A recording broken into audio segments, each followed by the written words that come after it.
Social मीडियावर सध्या एक ऐतिहासिक फोटो जोरदार व्हायरल होतोय। त्यात तत्कालीन पंतप्रधान इंदिरा गांधी लेहमध्ये एका उपोषणकर्त्याला भेटताना दिसतात।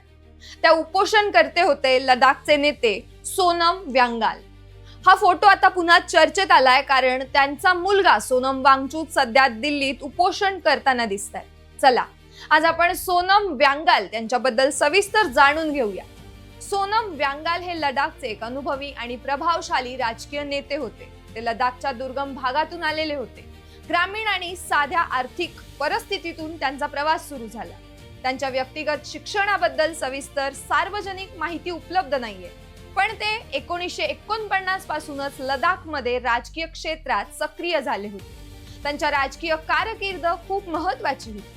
सुरुवातीला ते नॅशनल कॉन्फरन्स पक्षात लेह डिस्ट्रिक्ट प्रेसिडेंट म्हणून काम करत होते। नंतर नॅशनल कॉन्फरन्स विसर्जित झाल्यानंतर ते भारतीय राष्ट्रीय काँग्रेस पक्षात सामील झाले। 1967 मध्ये लेहवरून काँग्रेसच्या तिकिटावर विधानसभेत एमएलए म्हणून निवडून आले। 1972 मध्येही ते काँग्रेस नेते म्हणून लेहवरून एमएलए होते। 1975 मध्ये ते जम्मू काश्मीर सरकारचे कॅबिनेट मंत्री झाले। 1984 च्या उपोषणाच्या वेळी ते लडाखचे एक वरिष्ठ काँग्रेस नेते आणि माजी मंत्री म्हणून ओळखले जाऊ लागले। लडाखला तेव्हा जम्मू काश्मीर राज्यात मर्यादित राजकीय आवाज होता। विकासाच्या समस्या, शिक्षण आणि स्थानिक हक्कांसाठी सतत संघर्ष करावा लागत असे। याच पार्श्वभूमीवर 1982 मध्ये त्यांनी 16 दिवसांचे उपोषण केले होते आणि 1984 मध्ये पुन्हा लेह येथे 5 दिवसाचे उपोषण सुरू झाले। त्यांची मुख्य मागणी होती लडाखच्या स्थानिक आदिवासी समुदायांना अनुसूचित जमाती एसटी दर्जा मिळावा आणि त्याचबरोबर संबंधित आरक्षण आणि योजना लागू व्हाव्यात। याशिवाय त्यांनी लडाखच्या एकूण विकासासाठी, शिक्षण सुधारणेसाठी, पायाभूत सुविधा, रस्ते, शाळा, आरोग्य आणि स्थानिक समुदायांच्या हक्कासाठी सातत्याने आवाज उठवला होता। उपोषण गंभीर होत चालल्याने दिल्लीतील सरकारने लक्ष दिले। तत्कालीन पंतप्रधान इंदिरा गांधी स्वतः विमानाने लेहला पोहोचल्या आणि वांगचुक यांच्या उपोषण स्थळी भेट दिली।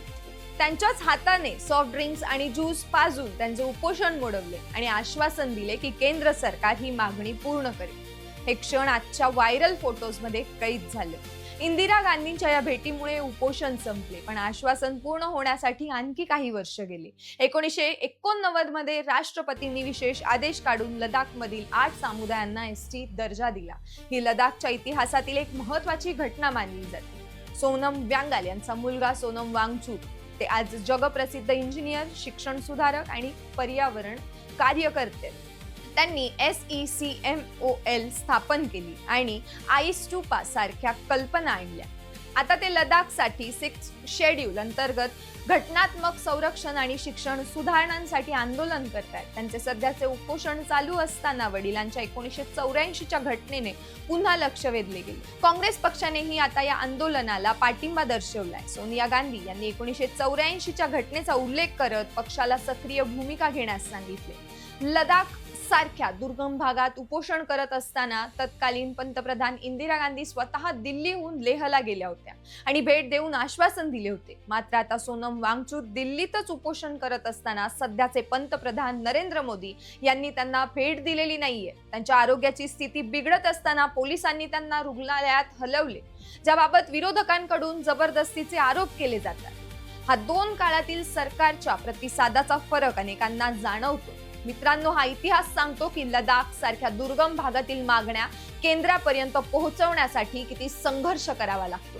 सोनम वांगचुक यांनी निवडणूक, राजकारण आणि आंदोलन या दोन्ही मार्गांनी लढा दिला। ग्रामीण पार्श्वभूमीतून मंत्रिपदापर्यंतचा त्यांचा प्रवास आणि लडाखच्या हक्कासाठी त्यांचा अथक परिश्रम आजही प्रेरणादायी आहे। तुम्हाला हा विषय कसा वाटला कमेंट्समध्ये सांगा। चॅनलला लाईक, शेअर आणि सबस्क्राईब करायला विसरू नका। असेच महत्त्वाचे ऐतिहासिक आणि सामाजिक मुद्दे तुम्हाला लगेच मिळतील। धन्यवाद, पुन्हा भेटू।